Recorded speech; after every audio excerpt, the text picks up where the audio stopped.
What is going on, guys? Welcome back to the channel. Today I'm going to be pinning two of the best LEGO themes ever made against one another, that being Star Wars versus Lord of the Rings. And this epic battle will be split into 5 rounds: minifigures, cheap sets, expensive sets, value for money, and popularity. So the best out of 5 will win the battle. Of course, this is only my opinion, but I am trying to be as objective as possible, so let's get into it. Round 1, minifigures. And we're going to start off with Star Wars, which as a theme contains one of the largest collection of minifigures across all LEGO themes. And for the most part they are very good, with over 1,400 minifigures since the theme's creation back in 1999. There have been some great figures and some not so great figures. I think it has to be said though that since around 2021, overall the quality of the LEGO Star Wars minifigures has definitely decreased a lot, with not much care going into them. This can clearly be seen just by taking a look at some of the older clone troopers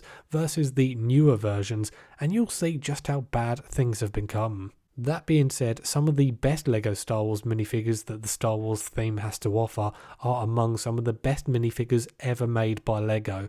At their best, LEGO Star Wars minifigures can be truly exceptional. We are talking all-time fan favourites. As for LEGO Lord of the Rings, obviously there hasn't been as many minifigures, and overall I think the minifigures are a lot better on average. To my recollection, I don't think the Lord of the Rings theme has any bad minifigures. The printing for the most part is very good. However, there's not always a ton of detail on the Lord of the Rings minifigures, especially the arms. Very rarely do you get arm printing, unlike Star Wars. And also, in my opinion, the best LEGO Lord of the Rings minifigures don't quite match up to the best that the Star Wars theme has to offer. So, for me, Star Wars wins this round. Moving on to round 2, we have cheap sets. So for cheap LEGO sets, I class anything under $50 as a cheap set. And we're going to start off this time with Lord of the Rings. And to be totally honest, I think this is one aspect of LEGO Lord of the Rings that has been very lackluster. Don't get me wrong, some of the cheaper sets are good, thinking of sets like the Uruk-hai Army and Wizard Battle. However, since LEGO decided to bring back LEGO Lord of the Rings sets, we've had no new cheap LEGO sets apart from Brickhead sets, which is very sad, as not every Lord of the Rings fan has the money for sets like Barad-dûr and Rivendell, and likely they probably don't want to buy Brickhead sets. And even the older waves back in 2012 didn't even have battle packs, which would have been perfect for a theme like Lord of the Rings. Moving on to Star Wars, since the theme's inception there have always been an abundance of cheap LEGO sets, ranging from named character packs to battle packs to even micro fighters, and now we even get Star Wars mechs. The highlight from the cheap Star Wars sets has always been the battle pack, allowing for quick army building with great minifigures. Something Lord of the Rings lacks severely. For me, Star Wars wins this round. Moving on to round 3, expensive sets. So obviously this will be any LEGO set priced over $50. Starting with Lord of the Rings for this one, the original waves were so ahead of their time when it came to the more expensive sets. I'm thinking of the Tower of Orthanc when I say that in particular, which was just an incredible LEGO set. And then you go forward in time to the likes of Rivendell and Barad-dûr, and for me they are two of the best sets we've had in recent time. Rivendell could in fact be the best LEGO set of all time, it really is that good. I never get the feeling with expensive Lord of the Rings sets that the designers cheap out on minifigures or piece counts. You never feel like you're getting ripped off when it comes to these more expensive sets.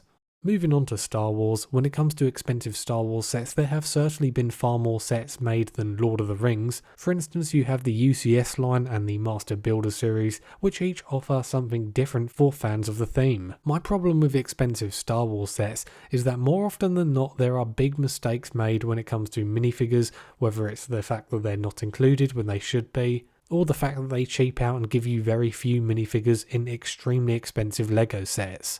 For me, this is something that I just don't forgive. When you're talking about a LEGO set that's $200 plus, that has barely any minifigures or is missing vital characters, that's just a big no-no for me. So for me, the clear winner of this round is Lord of the Rings. Moving on to round 4, value for money. And we're going to start off with Star Wars. I don't think I need to give a whole speech as to how disgruntled many LEGO Star Wars fans have become over the last 3 years or so when it comes to the pricing of LEGO sets. It is simply not acceptable to see the likes of your average Jedi Starfighter go up in price by $10 within 2 years. There's simply no need for it, and it's just pure greed at this point.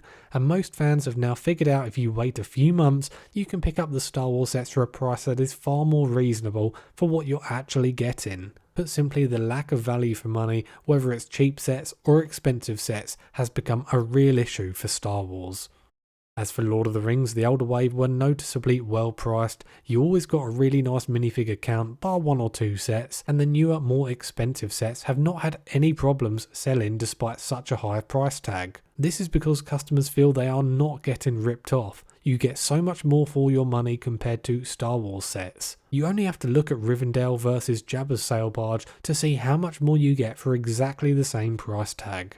So, not surprising that Lord of the Rings is the winner for this round. So that brings us to our last round for this epic battle, round 5, popularity. It's safe to say that as much of a beloved franchise that Lord of the Rings is, it has to be said that it simply can't compete at the same scale as Star Wars. Star Wars is a much more recognisable franchise, and though Lord of the Rings has had a lot more original source material, it doesn't mean that those stories would translate well into Lego. Don't get me wrong, Peter Jackson's trilogy is perfect for Lego sets, but there's only so many Lego sets that you can make based off those movies. Star Wars, on the other hand, has 11 movies and many TV shows that have been very popular, and that's really helped give Lego designers so much to adapt and turn into Lego sets. As for your average Lego customer, Star Wars has been a staple and arguably the most popular theme for over 2 decades, and even when it's having a rough patch, it still performs very well. As for Lord of the Rings, it's very clear now that Lego is very wary to bring back Lord of the Rings on a large scale. It seems they are testing out the waters, so to speak, with sets like Rivendell to gauge how popular a full-on theme could be. And even if it is given a green light, how long could a Lego Lord of the Rings theme last in stores? Could it span over 20 years like Star Wars, or would it come and go like themes such as Indiana Jones and only have a short shelf life? And this isn't me saying that I don't think Lego Lord of the Rings would be very popular. I really do. I think bringing back Lego Lord of the Rings as a full-on theme would do very well for the Lego company. But I don't think I'm going out on a limb here by saying that I don't think Lego Lord of the Rings would perform as well as Star Wars does.